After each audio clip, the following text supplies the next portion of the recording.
Selamat datang di channel YouTube-nya Young Muslim ya. Buat yang baru datang ke sini gitu ya, kalau kalian nggak tahu program ini adalah program namanya Ngemis. Jadi Ngemis itu adalah ngobrol seputar masalah Islam. Dan Ngemis itu tuh ngebahas banyak banget masalah seputar Islam, mulai dari politik Islam, mulai dari sejarah Islam, banyak pokoknya sampai fikih gitu ya. Yang kita bisa hadirkan sekarang adalah Kang Sandy gitu. Kang Sandy Al-Faruq ini adalah salah satu founder dari komunitas Forum Studi Quran ya.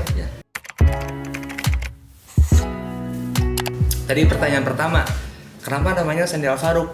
Sebenarnya sih kalau ngomongin soal nama saya yang dijadikan belakangnya Al-Faruq itu bukan nama asli sesuai dengan akte kelahiran. Oh bukan.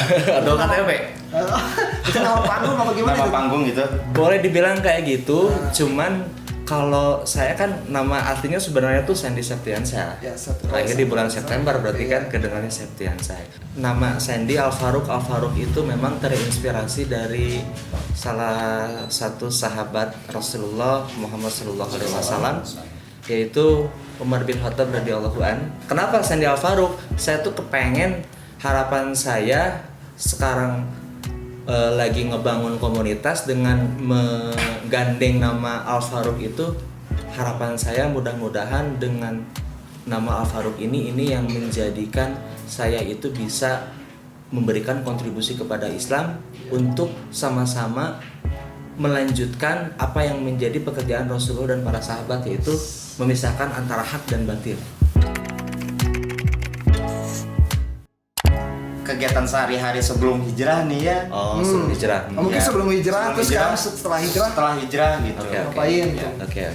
Awal hijrah atau sebelum hijrah itu sebenarnya saya itu terlahir bukan dari orang tua yang ahli agama.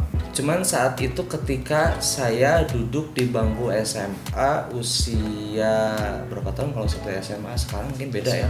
15. Masih 15 tahun waktu itu. Itu tahun berapa kan?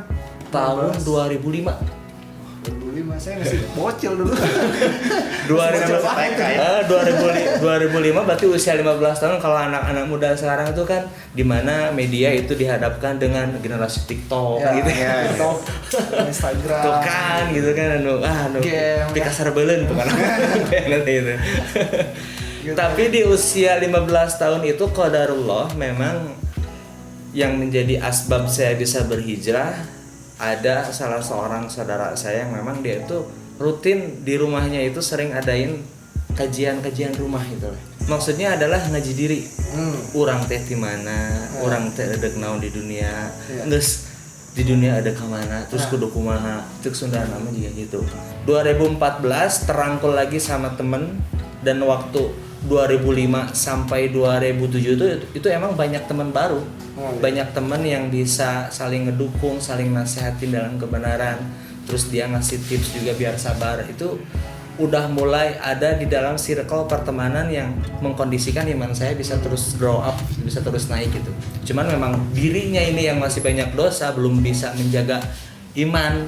Sampai itu tadi berapa, 9 tahun ya, dari 2007 2008 sampai 2014 tuh, itu vakum. 2014 waktu itu mulai epic comeback itu karena memang diajak ke suatu kajian waktu itu di Al-Latif Pemuda Hijrah yang belum gebiar banget sih. 2014 sama Ustaz Hanan waktu itu. Audiens yang hadir pun belum banyak amat tahun segitu gitu. Di situ mulai terkondisikan lagi, mulai belajar lagi, mulai menata kehidupan baru lagi. Di situ alhamdulillah sampai sekarang 2021 survive lah gitu. Walaupun tetap di perjalanan naik turun ya.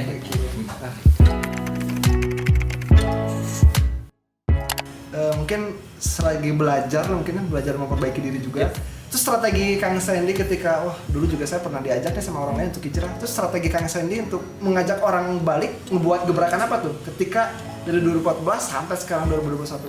Saat itu memang 2014 usia masih muda juga, masih bergejolak semangat tuh berapi-api. Di Cimahi ini kota kecil, kita garap, kita bangun sebuah komunitas yang mudah-mudahan bisa mewakili teman-teman dari Bandung Barat, dari Cimahi yang mau kajian. Ini loh di Cimahi juga udah ada. Saya kalau lihat orang Cimahi dan Bandung Barat itu memang selalu subjektif ketika ingin datang ke kajian gitu. Jadi, oh ustadznya ini nih kejar gitu, ustadznya ini rame. Kejar, misalnya, oh sama kajian nih. Makanya dulu sempat ada pertanyaan dalam diri saya.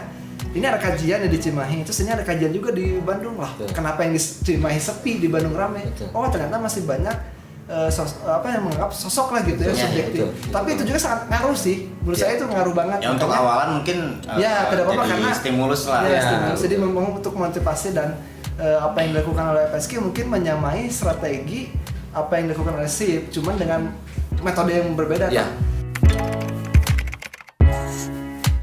Penyampaian yang cocok nih, pengalaman Kang Sandy, nyampein materi itu kayak gimana Kang biasanya? Pertama memang saya lebih banyak belajar dari beliau Ustadz Hanan Attaqi yang memang secara kemasan bahasa yang disampaikan ke anak mudanya itu ngena banget. Contoh misalkan lebih kepada sisi akhlak, karena memang survei membuktikan anak muda itu sebenarnya lebih kepada bejat moral atau moralnya itu bobrok amat, bobrok banget lah gitu ya.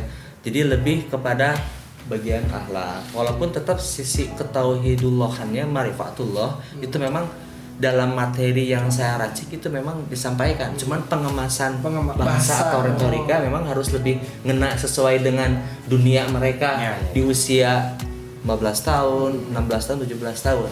Makanya buat metodenya itu yang youth friendly banget lah. Misalkan maaf bukan mau mengucilkan atau melecehkan kajian-kajian orang tua, itu khair, itu baik. Cuman kalau ke anak muda mungkin targetnya atau kurang pas lah sasarannya.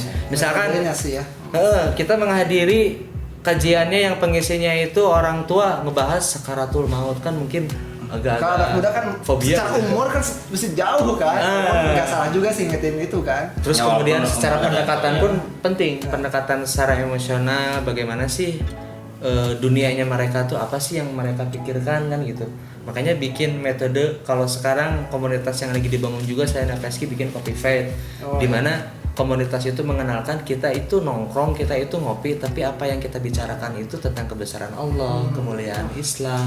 Jarang banget sih kalau misalnya zaman sekarang ya. Banyak kan kalau nongkrong saya juga teman saya kemarin beli motor nih.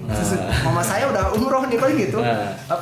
Ajang pamer biasanya kalau nongkrong sih. Tapi ini kan lebih segmented mungkin ngebahas agama, jadi memang nongkrongnya faedah mungkin ya. Kayak nongkrong itu mungkin bisa ke lebih banyak orang ya gitu. Terus nggak harus yang orang yang suka sholat gitu. Jadi kan lebih global lah, universal gitu kan. Segmen dakwahnya pun memang lebih kepada orang yang tadinya masih fobia terhadap Islam atau masih mau belajar, masih kepada orang-orang yang ngestimulus, yuk kita tobat bareng-bareng. Jadi saya punya prinsip, dengan saya berdakwah ngisi kesana kesini, saya tuh masih belum soleh. Justru saya bisa soleh itu dengan mengajak teman-teman semua. Boleh jadi saya bisa belajar dari teman-teman, atau boleh jadi teman yang saya ajak itu lebih soleh daripada saya. Kualitas agama seseorang itu ditentukan dari dengan siapa dia berteman.